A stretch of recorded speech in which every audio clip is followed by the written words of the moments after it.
Olá a todas e todos, eu sou a professora Ana Gabrecht e essa é mais uma aula da disciplina Educação das Relações Étnico-Raciais. E o tema da aula de hoje é Infância, Educação e Relações Étnico-Raciais. E para começar a nossa discussão, eu trouxe um poema para compartilhar com vocês, para nos inspirar, né, para pensarmos novas possibilidades de olhar a infância, especialmente no que se refere à criança negra. O nome do poema é Olhando no Espelho, de Abdias do Nascimento. Esse poema foi publicado em 1980. E apenas um excerto, tá, gente? Um pequeno trecho desse poema. Para a infância negra, construiremos um mundo diferente, nutrido ao axé de Exu, ao amor infinito de Oxum, à compaixão de Obatalá, à espada justiceira de Ogum. Nesse mundo não haverá trombadinhas, pivetes, pichotes e capitães de areia. E esse pequeno trecho lido, acho que vai nos ajudar a refletir, né, um pouco mais a respeito de uma nova visão que a gente pode ter em relação à infância, uma visão mais positiva, em contraste com as visões que eu quero trazer para vocês nessa aula, né? Assim como a gente vai refletir sobre a infância e como ela é vista num recorte étnico-racial, vou trazer para vocês alguns estereótipos que a gente vê nas histórias infantis, né, a respeito do negro, especialmente no Brasil. Inicialmente, precisamos entender o que é infância, né? Precisamos entender que esse é um conceito, né, um conceito que é construído histórica e socialmente. E aí eu trago para vocês uma sugestão de leitura, que é uma importante fonte de conhecimento sobre a infância, né? Um trabalho pioneiro na análise e na concepção da infância, que é a obra do historiador francês Philippe Arrier, a sua obra História Social da Criança e da Família, que é uma importante referência para quem quer aprofundar os estudos nessa área. E aí nessa obra a Rie vai mostrar, né, que desde a antiguidade as mulheres e as crianças nem eram considerados, né, como seres humanos, eram considerados seres inferiores que nem mesmo mereciam um tratamento diferenciado. Até mesmo a duração do que a gente considera hoje infância, né, era muito menor, né? Somente a partir do século XII, né, na Idade Média, que as coisas vão começar a mudar um pouco, né? É provável que até o século XII, não houvesse nenhum tipo de preocupação em relação à infância, pois era uma categoria que nem era considerada, né? A criança ela não passava pelos estágios da infância que a gente tem na sociedade atual. E o Arrier vai enfocar muito mais sua análise no período medieval, né, porque ele é um medievalista, né, um historiador cujo enfoque, né, dos seus estudos é na Idade Média. E ele vai falar, né, que um fator importante para a socialização da criança durante a Idade Média é a vida em comunidade, né? Muitas vezes essa criança nem ficava com a sua própria família, né? Muitas vezes ela era levada, né, para as oficinas para ser treinado por um aprendiz, ou então logo em tenra idade já era levado para um mosteiro para se tornar um eclesiástico, um clérigo. Então esse sentimento que a gente tem hoje, né, de preocupação em criar os filhos, né, uma educação moral, pedagógica, preocupação com o comportamento das crianças no meio social, são ideias que surgiram na modernidade e que nos leva a crer na existência de todo um processo histórico até a sociedade vir a dar o valor que se dá à infância hoje em dia. Isso vai ser mais perceptível, né, segundo Arrier, a partir do século XVI e nos séculos subsequentes, né, no século XVII, XVIII, os costumes começam a mudar, nós vamos ver o desenvolvimento do capitalismo, o triunfo da burguesia, né? Então, os modos de se vestir se modificam, a preocupação com a educação, né? Uma educação nos moldes burgueses, bem como a separação das crianças por classes sociais. E aí vai ter toda uma preocupação, né, com o cuidado e um cuidado, né, com o comportamento das crianças, dos adolescentes. Estava ligado a um processo civilizatório, né, que estava acontecendo nesse momento e que está ligado àquelas regras de boas maneiras, etiqueta. E aí vão surgir também manuais pedagógicos, né, especialmente voltados para os pais, para os educadores, sobre a melhor forma de guiar, né, essas crianças para que tenham comportamentos adequados. Mas a Rie vai ser bem claro, né, em suas colocações, quando ele diz que a particularidade da infância não será reconhecida nem praticada por todas as crianças a partir da época moderna, né? Pois nem todas as crianças vivem uma infância propriamente dita, né? Nos moldes burgueses, né? Que a sociedade burguesa prediz, né? Muitas delas devido às suas condições financeiras, às suas condições sociais, culturais. Então, esse conceito também não é homogêneo, não é universal. E dentro desse contexto acadêmico, né, de preocupação maior em estudar a infância em suas particularidades, nós vemos surgir um campo, né, de estudo que é relativamente recente, né, nos estudos sobre criança no Brasil e no mundo, que é a área da sociologia da infância, que tem o seu início de estudo aproximadamente há umas 3 décadas atrás, de maneira muito intensa, na França e também na Inglaterra. E aí eu cito para vocês os trabalhos de referência, né, das autoras Regine Sirota e Cléopâtre Montandon. Né? Elas escrevem em língua francesa e têm trabalhos bastante significativos nessa área da sociologia da infância, cujo objetivo, o objetivo da área, né, gente, é compreender a sociedade a partir do fenômeno social da infância. Mas não apenas, não é apenas com as crianças que a disciplina, que essa área do conhecimento se ocupa, mas sim com a totalidade da realidade social em que a criança está inserida. Então, o foco não é somente no ser, né, denominado criança, mas todas as suas interações, as suas relações sociais, né? E dentro desse âmbito, né, de crescimento das pesquisas a respeito das crianças, pesquisas acadêmicas, estudos feitos sobre o desempenho das crianças oriundas das camadas populares também tem ganhado bastante repercussão, né, dentro da academia, especialmente a partir da década de 70. Isso é um fenômeno que nós observamos no Brasil também. Dados do IBGE, né, em sua pesquisa nacional por amostras de domicílios no ano de 2009, mostrou que 26 milhões de crianças e adolescentes brasileiros vivem em famílias pobres e representam 45% do total de crianças e adolescentes do país. E pensando em crianças negras, esses números aumentam ainda mais. Dentro desses 26 milhões de crianças, 17 milhões são crianças negras. E assim a gente tem a informação, né, que a maior parte das crianças dos grupos sociais que aparecem nos estudos sobre desempenho escolar, né, privação cultural, são crianças negras.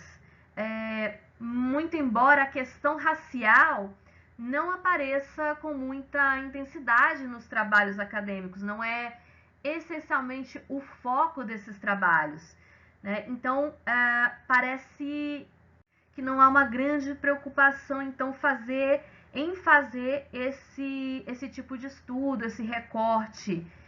E assim, novamente, a infância negra é invisibilizada. Assim como afirmou Arrier, o conceito de infância não é homogêneo, né? A infância é atravessada por contradições, por desigualdades, seja no plano diacrônico, ou seja, ao longo do tempo, né, na história, ou seja no plano sincrônico, né, ou seja, o que está acontecendo agora em diferentes sociedades, de fato são inúmeras as desigualdades. No plano diacrônico, vimos que essas diferenças, essas contradições ocorrem devido às diferentes e sucessivas imagens sociais que são construídas sobre a infância e os seus papéis ao longo da história. E no plano sincrônico, né, no presente, no agora, essas diferenças, essas contradições, elas se manifestam na pertença ou não a diferentes classes sociais, né? Se uma criança é rica ou pobre, ao gênero, né? Se a criança é menino ou menina, né? A etnia, ao contexto social em que essa criança está inserida, seja o meio urbano, meio rural, ao universo linguístico, né? A questão dos sotaques, das línguas faladas, ou até mesmo do universo religioso, né? Tudo isso vai influenciar na forma como essa criança vai ser vista na sociedade. E sim, a noção de raça colabora para uma visão da infância, né? Para entender a infância de formas diferentes, né? E, bom, falemos um pouco da palavra raça, né? Vamos deixar bem claro aqui para não haver confusão. Esse termo ele não é um consenso ainda nas ciências sociais, por causa da vinculação histórica ao campo da biologia e todas as discussões eugenistas, né, do século XIX, do final do século XIX e do começo do século XX. Mas apesar de que já ficou provado, né, pela genética, pela biologia, que não existem raças biológicas, mas nós sabemos que as classificações raciais continuam a ser feitas, né, e essa ideia de que existem raças superiores ou inferiores ainda é muito presente na nossa sociedade. E o componente, né, a cor da pele, combinado ou não a outros elementos, são sim marcadores, né, de diferença social, de diferença racial, e colabora para definir se uma pessoa é negra ou branca, em especial no Brasil, né, como sabemos. Então, o termo raça hoje em dia é visto como uma categoria social e concentra nesse termo questões de tensões, disputas, que não se resolvem facilmente. E os efeitos do seu uso encontram-se claramente presentes entre nós, né, nas desigualdades sociais pelas quais passam a população negra, especialmente no Brasil, né, que é um exemplo muito próximo que a gente pode perceber no nosso dia a dia. E aí, se a gente concordar que as crianças não nascem racistas, né, esse debate sobre a raça, assim como outras categorias que tornam a infância um conceito não neutro, né, faz a gente repensar até que ponto a gente está construindo um espaço favorável à livre expressão das crianças na escola, né, nos ambientes familiares.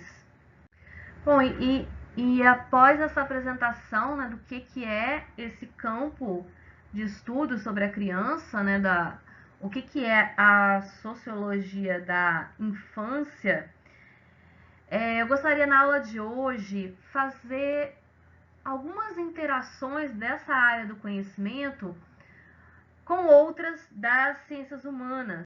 Para ser mais clara, podemos pensar a infância não somente em termos sociológicos, né, mas de forma mais ampliada, pensar em estudos sociais da infância que englobem as várias áreas do conhecimento, né? Seja a antropologia, a história, a geografia, a psicologia, né? Todas essas com grandes contribuições. Mas hoje eu quero dar um enfoque maior nessa aula na literatura.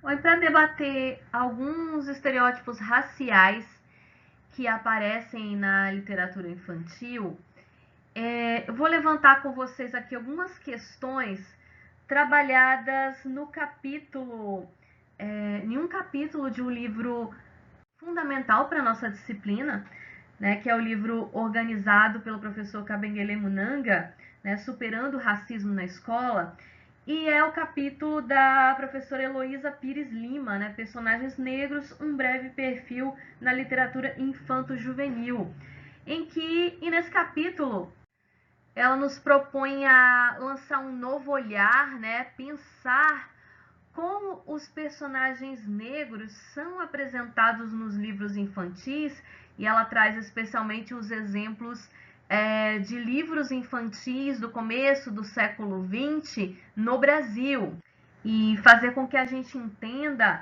a importância que essas narrativas têm na vida das crianças, né? Tem na infância.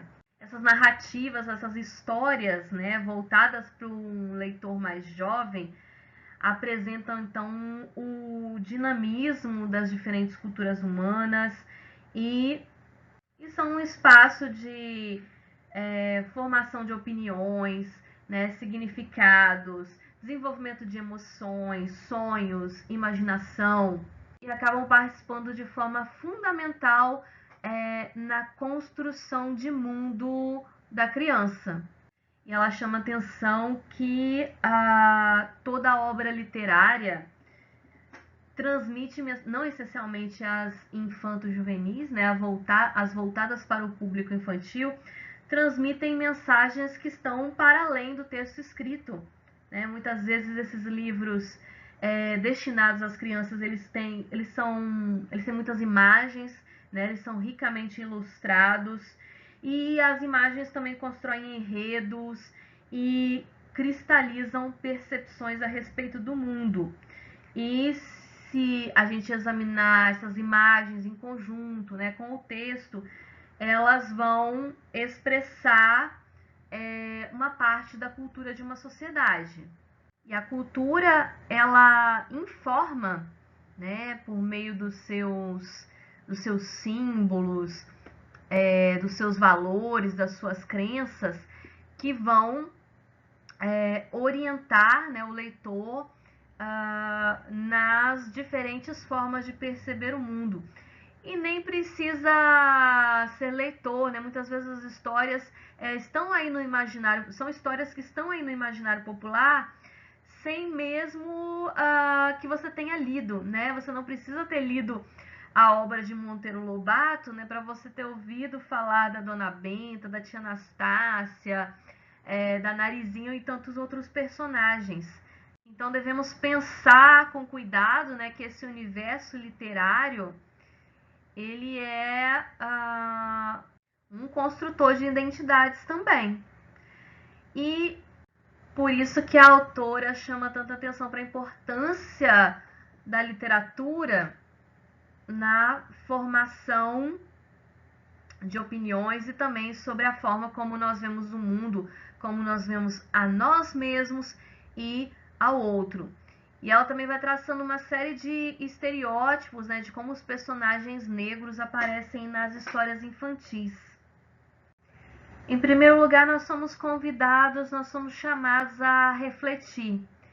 Você conhece protagonistas negros de histórias infantis? Se a gente para pensar, né, a primeira sensação que nós temos, especialmente nas histórias clássicas, né, de princesas, nas histórias de heróis, a impressão que dá é de que eles não existem, né? Eles geralmente não aparecem nas histórias de amor, nas histórias de suspense, heróis, princesas.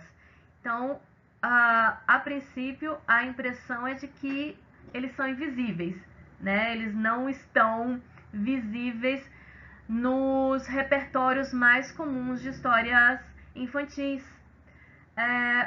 Ou então, quando eles aparecem, os personagens negros entram na história geralmente vinculados à escravidão. E são abordagens que enfatizam muito, né, o sofrimento, acabam meio que naturalizando o sofrimento e reforçam a associação com a dor, né? Histórias tristes que estão constantemente lembrando, especialmente no que se refere às histórias infantis, né? Relembrando a condição de inferiorizado pela qual a população negra passou, né? E a eficácia dessa mensagem, especialmente na sociedade brasileira, tem uma clara relação, né? Auxilia no prolongamento de uma dominação social que é real, né? De grupos sociais sobre outros grupos sociais.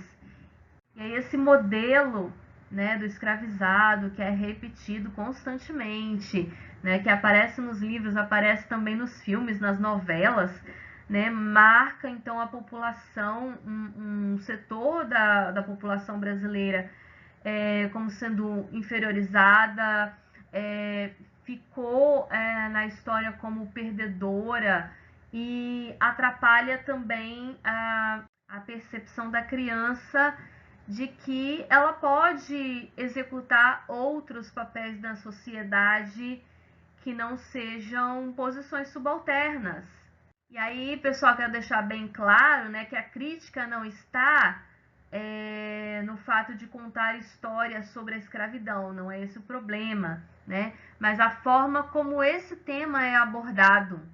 Em geral, as crianças negras se queixam muito, né, de se sentirem constrangidas, especialmente na aula de história, né, quando o professor também vai abordar, parece que o africano só aparece na aula de história quando se vai falar sobre a escravidão, né? O mesmo acontece quando em algumas histórias da literatura brasileira também, né? E muitas vezes as crianças se queixam dessa imagem de degradação que coloca essa criança então numa posição de inferioridade e as pessoas não negras em uma posição de superioridade. E a história da escravidão é real, ela aconteceu, ela de fato foi muito trágica, foi muito triste, né? Mas o que se luta hoje em dia é pela recuperação da condição humana.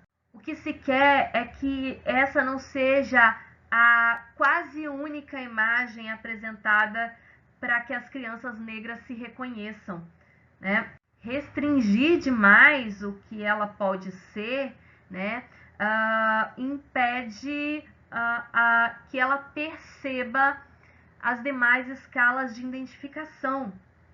Outros povos que passaram por situação de dor intensa, né, de grandes injustiças ao longo da história, na sua história coletiva, né, enquanto povo, um exemplo disso são os judeus, né, entram em contato com o sofrimento, né, conhecem todo o passado doloroso na sua história, né, mas também conhecem outros exemplos, né, outras referências em que se podem também identificar. Referências positivas também que os auxiliam na superação dessa dor do passado. Então, essa memória de dor, de degradação, de humilhação do passado pode ser trazida e trabalhada porque existem outras também positivas que a compensam. Mas no caso da população negra brasileira, isso não vem acontecendo. E aí, outro papel que se vê muito nas histórias, né, na literatura, e é um papel que está muito próximo da escravidão, é o da empregada, a empregada doméstica, né, a empregada dentro do lar. E aí, um exemplo bem claro disso, né, a Anastácia do Sítio do Pica-Pau Amarelo. É uma lembrança que está mais presente, como eu disse, numa cultura literária brasileira. Não necessariamente você precisa ter lido, né, as obras de Monteiro Lobato, mas você já ouviu falar, você conhece. Essa, de fato, é uma lembrança presente nas gerações a partir do século XX. Então, a tia Anastácia é como a personificação, né, a principal protagonista negra das histórias infantis, e que carrega todos esses estereótipos que nós estamos falando aqui. Mas eu devo deixar bem claro, né, é que essa aula, né, essa discussão que a gente está fazendo, não é no sentido de demonizar os autores e as obras, cancelar, né? A gente está agora muito na cultura do cancelamento, então a intenção não é condenar autores, ilustradores dessas obras, mesmo porque nós sabemos que cada texto expressa as condições sociais, históricas, né, da época do autor, mas sim quero chamar a atenção de vocês para esses problemas, né, e também a possibilidade de procurar, né, representações mais respeitosas que contribuam de uma forma mais positiva para o desenvolvimento da identidade, né, de crianças, especialmente as crianças negras, né, nesse contexto da literatura infantil. E aí nas próximas aulas nós vamos continuar discutindo esse assunto, nós vamos fazer análise de obras e perceber essas relações, perceber as relações, né, que se configuram, as relações étnico-raciais que se configuram então nas obras da literatura infanto-juvenil. Eu trouxe para vocês aqui algumas sugestões de leitura em que me embasei para a aula de hoje. Esses dois últimos são os textos bases da aula de hoje, né? E também trouxe mais duas sugestões, né? Que é o Philippe Arrier, né? Que eu já comentei na aula, e a Mari Del Priore, né? Com um livro mais específico sobre a infância no Brasil. E é isso, pessoal. Muito obrigada por me ouvir até agora, até aqui, e até a próxima. Abraço. Tchau.